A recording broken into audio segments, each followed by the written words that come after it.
Hello, welcome to Unicorn Princess Tarot. So, ito yung reading natin for Earth sign, Taurus, Virgo, and Capricorn. Take only what resonates. Bale, hindi po ito magre-resonate sa lahat.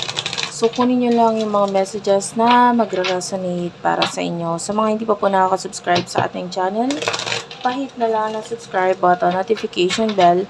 Ma-appreciate ko po lahat ng likes, comments, and shares. So again, para po ito sa mga Earth sign, Taurus, Virgo, Capricorn, let's start your reading. For personal reading, check nyo na lang po sa Facebook, Jing Tarot Reader. Siya yung pwedeng magbigay ng personal reading sa inyo.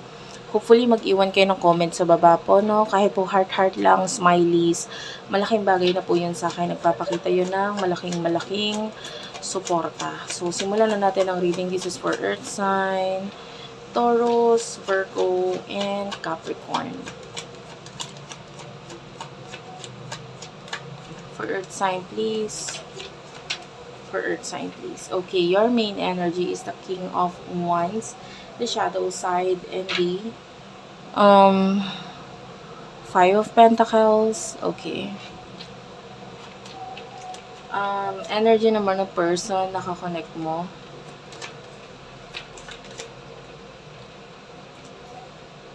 Queen of Swords.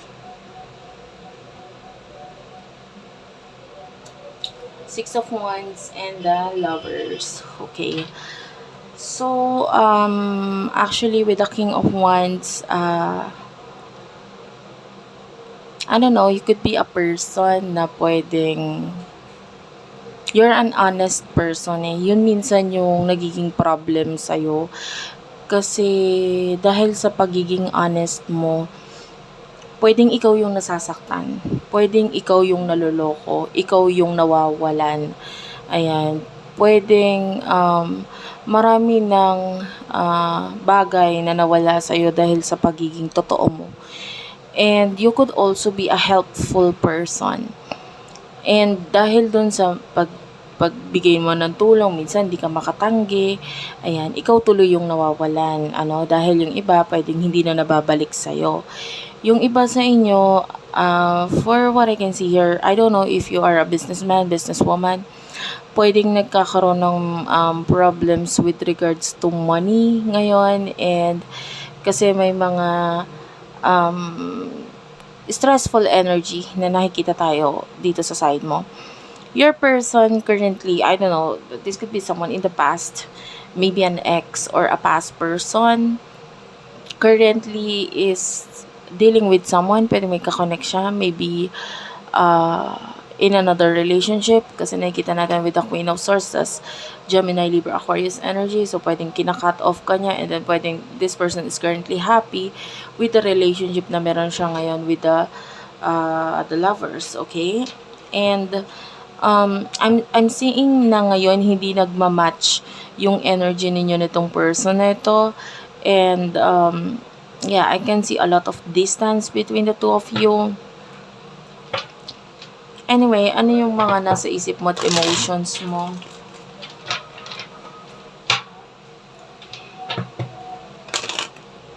Towards this person, and ano naman din nasa isip niya at emotions niya towards you.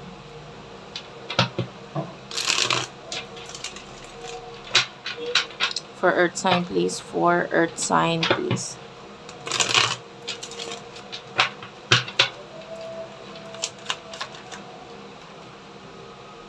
Queen of Pentacles,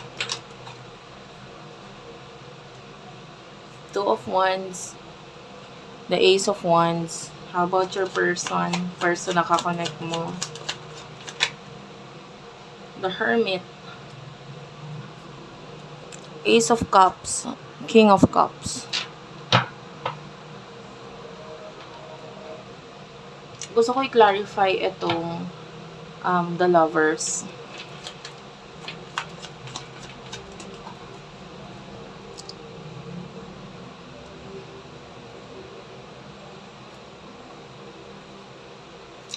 Guys, ito pwede magkapalit-palit ang roles ha. Kasi may nararamdaman ako na iba sa inyo, you could be a cross-watcher, or yung side mo is yung nasa left side, which is yung person na side mo na kinukuha natin dito. So, pwedeng ikaw ito nasa kaliwa, and this could be your side. Okay, for what I can see here, so, I'm feeling like ang focus mo ngayon is yung stability mo. You could all you could be a person na parang stable. I mean, no, not stable, but rather kahit ilang buwan or um, kahit ilang buwan or taon na mawalan ka ng hanap buhay, sabihin natin ganun, okay lang kasi may nakasupport sa'yo. Yeah, that kind of energy.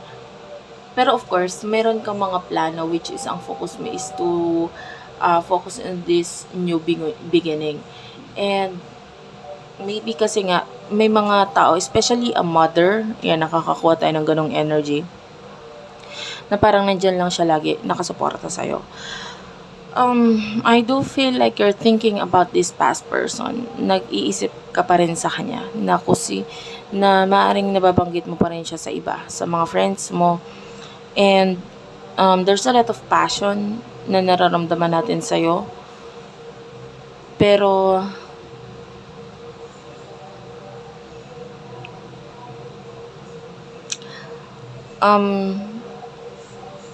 nakakakita ko ng ibang connection sa'yo. Maybe nito lang, or pwedeng may kakonect ka ngayon na someone, maybe someone new, pero more on sexual attraction ang nakikita natin or nararamdaman mo doon sa person na kakonect mo ngayon. Unlike dito sa person na to in the past, that I can see a lot of passion, a lot of happiness, and maybe nakikita mo yung past person nito, someone who is stable, someone that could provide you everything na kailangan mo. And I feel like you are jealous doon sa kung sino man yung kakonect ng person mo. I feel like you knew na meron siyang kakonect na iba. And pwedeng nagsiselos ka doon kasi parang nakakainggit na sana yung person na yun nakakonect niya is ako. Parang ganun. And there's this pag-iisip na nangyayari sa'yo with the Five of Swords regarding your person. Pero alam mo yun, yung parang wala naman na ako magagawa eh. Parang ganun yung energy mo. And then with regards to your person, could be dealing with a Virgo, Cancer, Scorpio, Pisces is also here. Yung iba could be also an earth sign, Taurus, Virgo, Capricorn. Ayan.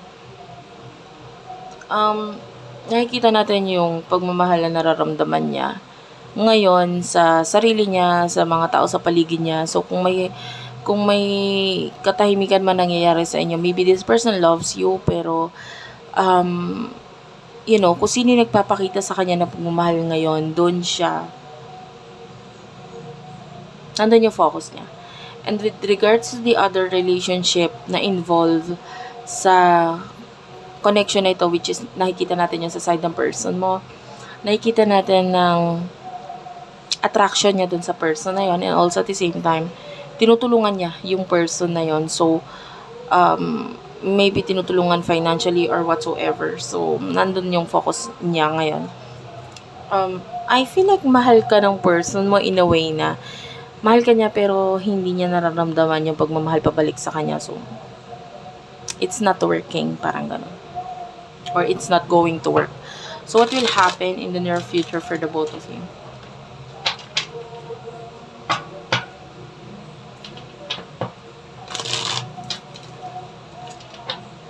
Pakiramdam ko sa inyo, you were like, sisters or brothers, ganun. Para kayong magkapatid ng person mo. Alam mo yun, kasi merong magkapatid na, ganito ang energy, no? Alam mo yung magkapatid na parang nagkaaway or magkaaway.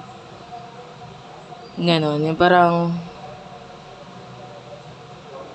of course, nandun pa rin yung pagmamahal mo kasi kapatid mo eh. Pero, parang, yung energy is that, sa tampuhan, parehong may nag-iiwasan or parehong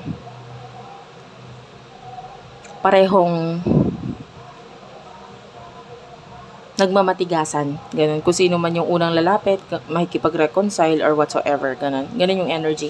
And also at the same time, nandun yung parang, kasi yung energy para talaga magkapatid. So, nandun yung energy na parang pag may nanakit sa'yo, hindi ko hahayaang masaktan ka ng taong yun. So, ganun yung nakukuha natin. What will happen in the future for the both of you?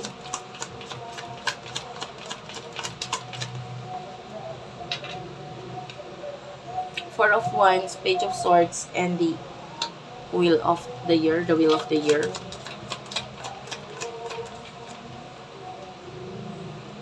I don't know kung may anak ba siya dun sa person nakakonect niya ngayon. The energy is meron.